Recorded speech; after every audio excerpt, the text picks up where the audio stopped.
मात्र एक बेलपत्री का पत्ता, जिसके भीतर ब्रह्मा भी है, विष्णु भी हैं, शिव भी हैं, और इस बेलपत्री के बीच वाली पत्ती से लेकर जहां दो पत्तियां रहती हैं, उस पत्ती के बीच में जो गैप होता है डंडी का, इसमें 64 योगनियां भी हैं। 64 योगनियां देवियां भी इसके अंतर्गत विराजमान है। और उस डंडी के नीचे जहां दो पत्ती है, इस दो पत्ती के नीचे की जो लंबी डंडी रह जाती है, इसमें 33 कोटि देवताओं का भाग है। उस डंडी के नीचे जो छोटा सा एक मोटा सा भाग रह जाता है, कई बार आप लोगों ने बेलपत्री को तोड़ा होगा तो नीचे एक मोटा सा भाग रह जाता है, महाराज उसके अंतर्गत सारे तीर्थों का भाव जागृत रहता है। उस बेलपत्री को केवल साधारण ना समझे, शिव को अगर समर्पित कर रहे हैं तो वो संपूर्ण उसी के अंतर्गत, संपूर्ण।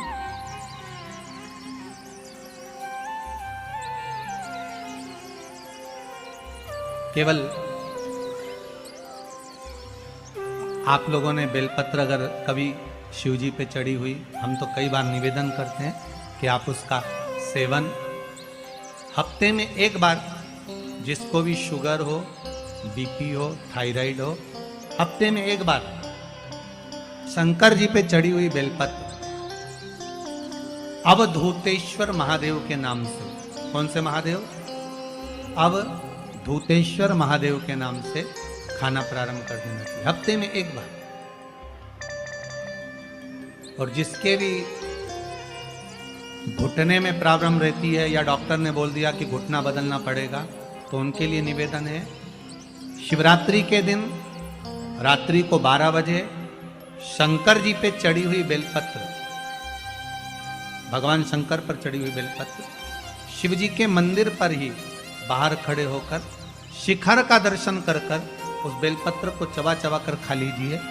घुटना बदलने की जरूरत नहीं पड़ेगी, कभी भी घुटना बदलने की जरूरत। और कई लोगों ने प्रैक्टिकल करके देखा है, आपके बीच में ही लोग बैठे होंगे, बहुत सारे आपके भीतर बैठे होंगे। भगवान भूत भावन भूतेश्वर मेरा शंकर, मेरा कैलाशी, मेरा अविनाशी, मेरा शिव है, इस मृत्यु लोक का देव। पर दुनिया के लोग न जाने क्यों कहे हम कृष्ण वाले हैं, हम श्री जी वाले, हम शंकर के मंदिर नहीं जाते। वो कोई कहता हम नारायण वाले, हम शंकर को नहीं मानते, हम शंकर का प्रसाद नहीं लेते, हम शंकर के मंदिर नहीं जाते। भगवान को ऐसा बांट दिया, ऐसा बांट दिया कि शंकर के दरवाजे को जाने को तैयार नहीं होता। तो किसी ने एक बार पार्वती जी ने शिव जी से पूछा, भोलेनाथ जी कोई तुम्हारे मंदिर में नहीं आता, कोई तुम पर जल नहीं चढ़ाता, कोई तुम्हें नमन नहीं करता, सब ये मंदिर जाना, नारायण के मंदिर जाना, वो मंदिर जाना, वो देवता को रिझाना, वो देवी को रिझाना, पर तुम्हारे को कोई नहीं रिझाता। शंकर भगवान बोले मत रिझाने दे, अपने को कोई दिक्कत नहीं, अपन तो शांति से बैठे रहो। मेरे ससुर ने मुझे श्राप दिया है, दक्ष प्रजापति ने, ए शंकर मैं तुझे श्राप देता हूं कि तू शमशान में निवास करेगा। शंकर भगवान बोले उस दिन से मैं बड़ा प्रसन्न हूं, क्योंकि मैं शमशान में रहता हूं। आज किसी का भी भजन कर ले, चाहे ये राम कहे, चाहे ये कृष्ण कहे, चाहे देवी कहे, चाहे दत्त कहे, इसकी मर्जी पड़े, जितना देवी देवता पूछता फिरे, पर आखिरी में मरने के बाद तो मेरे पास आएगा ना, तब निपट लूंगा। बस उस दिन का इंतजार है। और जैसे ही मेरे पास आया, ऐसी लकड़ी में जलाऊंगा गीली कि 3 दिन ठंडा नहीं होने दूंगा। जिस पुराण को हम श्रवण करने के लिए बैठे हैं, ये पुराण कोई साधारण सा नहीं, इसको कोई साधारण सा ना समझे। भगवान शिव की जब कृपा होती है, करुणा होती है, दया होती है, तब जाकर कहीं आप भगवान शंकर की अविरल भक्ति और मुक्ति की पथ को निश्चित करने वाली शिव महापुराण की कथा श्रवण कर पाते।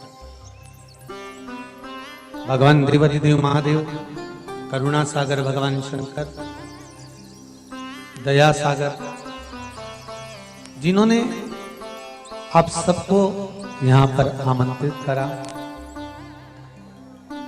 कहीं भोले बाबा की दया और उदारता ही है जो पूरे शहर सीहोर में ऐसा कोई भवन नहीं है जिसमें आप लोग नहीं है, ऐसा कोई भवन नहीं जहां आप लोग। और शहर तो शहर, पूरे नगर में, पूरे गांवों में, खेड़ों में, क्षेत्र में। और एक निवेदन आप सभी से, जितनी देर की कथा है आप लोग उसको स्मरण कर कर श्रवण करें और अपने जीवन को सार्थक बनाएं। बाबा देवादिदेव महादेव ने ये करुणा करी है, कृपा करी है, दया करी है, जिसको हम अपने जीवन में उतार सकते। बस आपके आसपास में अगर कोई खड़ा हुआ हो, बोल रहा हो, तो उसके चरण पकड़कर आप उसको कहें कि थोड़ा शांत रहें, जिससे हम भगवान की जिस कारण आए, आप आए किस कारण से, आप किस लिए यहां पहुंचे हो, केवल उसके दो कारण हैं। एक बाबा देवादिदेव महादेव का प्रसाद स्वरूप रुद्राक्ष चाहिए और दूसरी शिव महापुराण की कथा चाहिए। केवल दो कारण हैं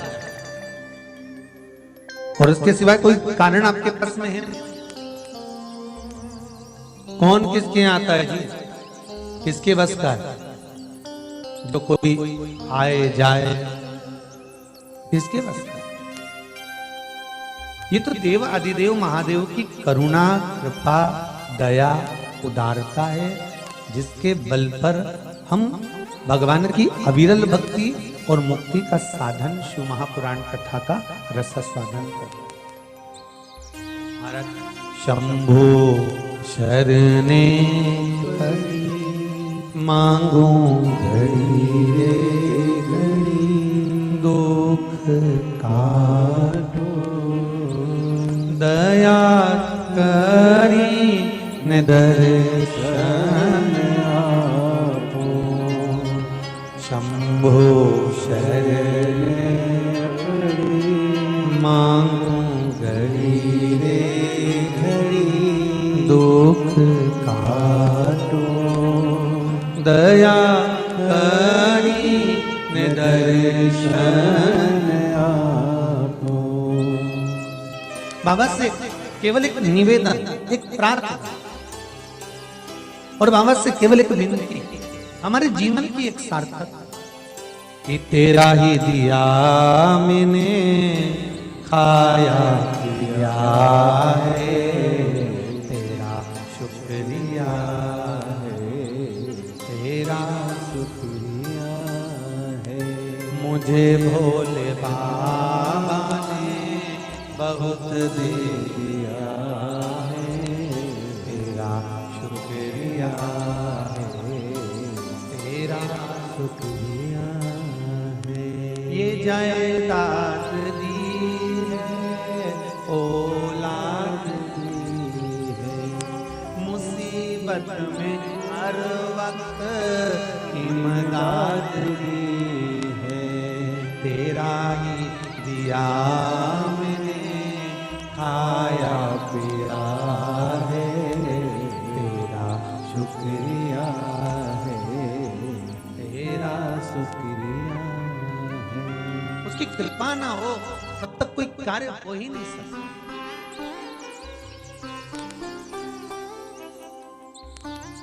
संसार में आने के बाद देखिए, अगर भगवान के होना है, परमात्मा के अगर हमको होना है, तो थोड़ा सा तो जीवन में कष्ट। वैकुंठ चतुर्दशी का जो दिन है महाराज, इस दिन रात्रि को 11 बजे से लेकर 12:30 के बीच में दीपदान होता है और 14 दिए का दान होता है। इसमें 14 दीप का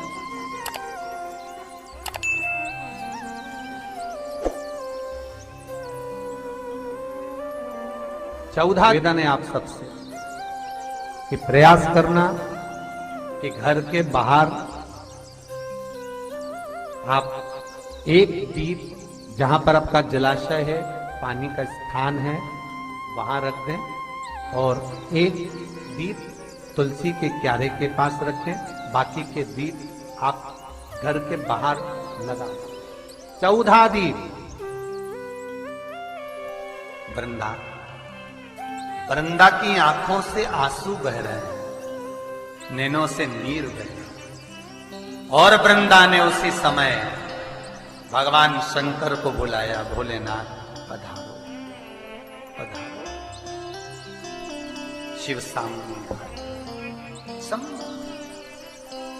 वृंदा, तेरे पति ने जो उपद्रव मचाया था, जहां जहां मंदिर, देवालय, तीर्थ, व्रत सब खंडित कर दिए। जो ब्राह्मण पूजन करने बैठते थे, तेरा पति जलंधर उनके प्राणों को हर लेता था।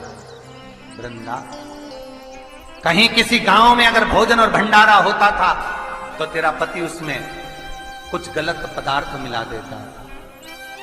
वृंदा, तेरे पति को मारना जरूरी था। वृंदा की आंख में आंसू भरे थे और वृंदा आंसू भरती भरती कहती है, भोलेनाथ, मैं ये भगवान विष्णु को श्राप देती हूं कि ये पत्थर के हो जाए, ये पत्थर के हो जाए। और मैं वृंदा हाथ में जल लेकर अपने शरीर पर डालती हूं और मैं तुलसी का पौधा बनूंगी।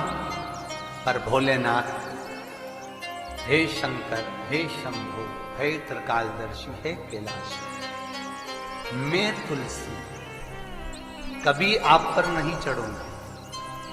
केवल वर्ष में एक दिन होगा बैकुंठ चतुर्दशी का दिन, जिस दिन भगवान का हरिहर मिलन होता है। बैकुंठ चतुर्दशी दीपावली के बाद में आती है, पूर्णिमा के पहले, कार्तिक पूर्णिमा जो आएगी बैकुंठ। और इस बैकुंठ चतुर्दशी का बड़ा महत्व है साहब। जो बच्चे पढ़ने में कमजोर होते हैं, विद्या में कमजोर होते हैं, जिनकी चित्तवृत्ति कमजोर होती है, जो उनको माता पिता बार बार कहते पढ़ पढ़ पढ़ और बच्चा पढ़ता नहीं है, उनका दिमाग, उनकी चित्तवृत्ति खेलने में लगी रहती है, चिड़चिड़े रहते हैं, उन बच्चों के लिए शिव महापुराण कहती है बैकुंठ चतुर्दशी